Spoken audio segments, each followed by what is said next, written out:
All right, ladies and gentlemen, welcome back to Chicago Bears Daily. Obviously, tonight we're going to be talking about this Bears team. It's been almost a week since week one, embarrassing loss at home to the Green Bay Packers. And, I just think that a lot of people I think the NFL media world, I think a lot of people in the Bears media, a lot of fans, I think a lot of people are overreacting. There are countless examples, like, for example, Joe Burrow threw 4 interceptions last season.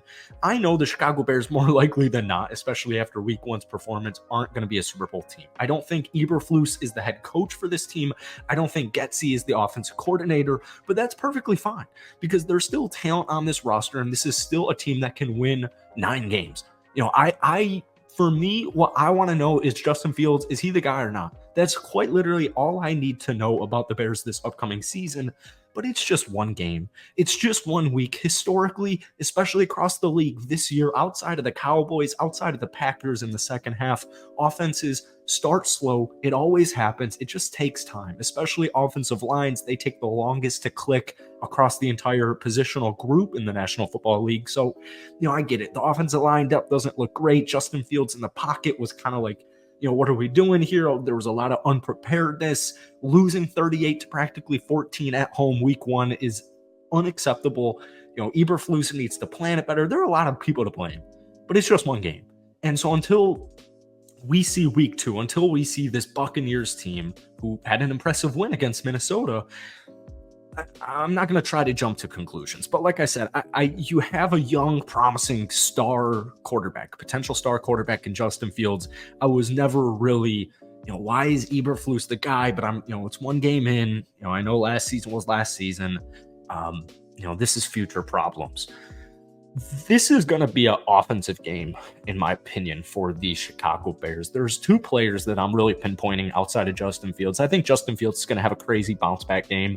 I've been seeing a lot of people compare him to Lamar Jackson had a worse first week. Why is nobody ridiculing him? It's like, that's fair. He does have an MVP. I think with Justin Fields, it's more of, he's 5-21 in career starts, which is not a great stat line.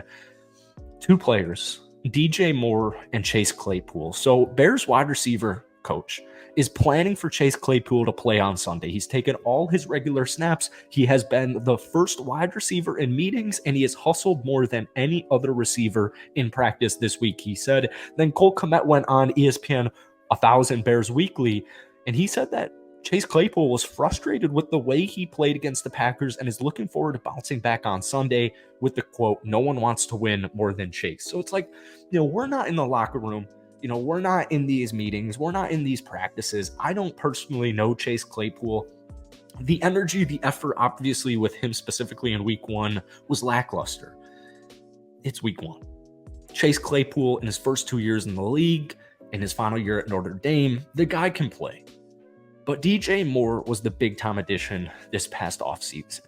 DJ Moore needs more than 2 targets. I don't care if you have to do wide receiver screens, which they should do more of. They should do a lot more stuff behind the line of scrimmage. Get him in jet sweeps. Get him in wide receiver screens. Run slants. Do what you need to do. Literally get the ball in DJ Moore's hands. That's why you went out there and acquired him in that trade. You traded away the first-round pick, and DJ Moore, if he wasn't in there, that trade doesn't happen. 2 catches, 25 yards, only 2 targets. That needs to change. It's absolutely unacceptable. Darnell Mooney, Cole Kmet, Khalil Herbert, Rashawn Johnson, these are guys who had good games receiving-wise week one, and we saw 2 targets, no catches to Chase Claypool. We saw only 2 targets to DJ Moore. So I anticipate, I'm not a big predicting stat guy, I would imagine DJ Moore has double-digit targets against Tampa Bay. I would imagine he has double-digit targets, at least 6 or 7 catches. With Chase Claypool, I think we'll see around probably 6 to 8 targets, and hopefully a lot of catches. Hopefully at least 4 of those are caught. It's gonna be fine though. It's gonna be okay. I know the trenches looked so bad. Defensive line. Honestly, outside of Aaron Jones, A.J. Dillon didn't really have much going. The Bears, obviously, they schemed it. They planned to have Jordan Love beat them. Matt LaFleur is a crafty, creative head coach, offensive guy. Once again, we get back to, why is my head coach, who is a defensive-minded guy, why is he the dude to be, the head coach? Times are changing. It's an offensive league at this current point, but it's week one. And I hyped this team up a lot this summer for good reason. I think a lot of Bears fans also feel it. I want to say this, and we kind of mentioned it in our Bears recap after that Packers game. If the Bears come out here and let's say they won 38-20 against Tampa Bay, all of this means Jack Diddley. A Bears win, the Bears could win that game 7-6. I don't give a damn. A win is a win in the National Football League. Confidence, morale, momentum, it's extremely important. And I don't need the Bears to win these sexy, pretty games. I don't need 38-0 blowout victories. I just want victories, and I want Justin Fields to lead this team to victories. Because like I said at the beginning of this video, and like I said all summer, the only thing I want to know with this Bears team is Justin Fields the guy? Because there's a lot of young talent on both sides of the football. The Bears secondary, the Bears running back room, the wide receiver room, the tight end room, the offensive line's future with Darnell Wright and Braxton Jones. There's a lot of pieces. And so we need to know, is it going to be Justin? And I got to say, I don't think Getsy's really going to help him out too much. I don't think Eberflus is going to help him out too much. But hopefully I'm completely wrong. Regardless of it, you got to get the ball to the playmakers this upcoming game. Darnell Mooney, Cole Kmet, Khalil Herbert, obviously. But DJ Moore, Chase Claypool, they need combined at least 10 targets. 4 is absolutely unacceptable, especially in a game where Justin Fields threw the ball 37 times. He threw it 37 times. We need a better scheme. We need a better plan to get the ball into these playmakers. So it's something to watch for, obviously, because it's just dominated storylines this entire week. But the point still stands. Justin Fields, I've seen Justin Fields. You guys have seen Justin Fields. This guy can win football games. You've got a weird, tough, but enticing schedule coming up. You're at Tampa, you're at Kansas City, but then you're home against Denver, you head to Washington, you're home against Minnie, you're home against Vegas.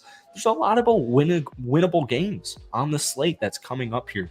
And a win on the road against Tampa Bay, who's coming off an impressive win against Minnesota, like we said, it'd be huge.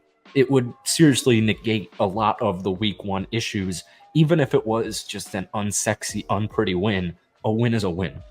So that's it for tonight, man. If you enjoyed it, be sure to hit that like button, hit that sub button. I apologize. It is Chicago Bears Daily. We didn't post too many Bears content this week because, I hate talking negatively, and everything this week was pretty much negative. So we got to try and find different ways to put a positive spin on it. But guys, I appreciate all your love. I want to take the last 30 minutes to just say a quick comment here.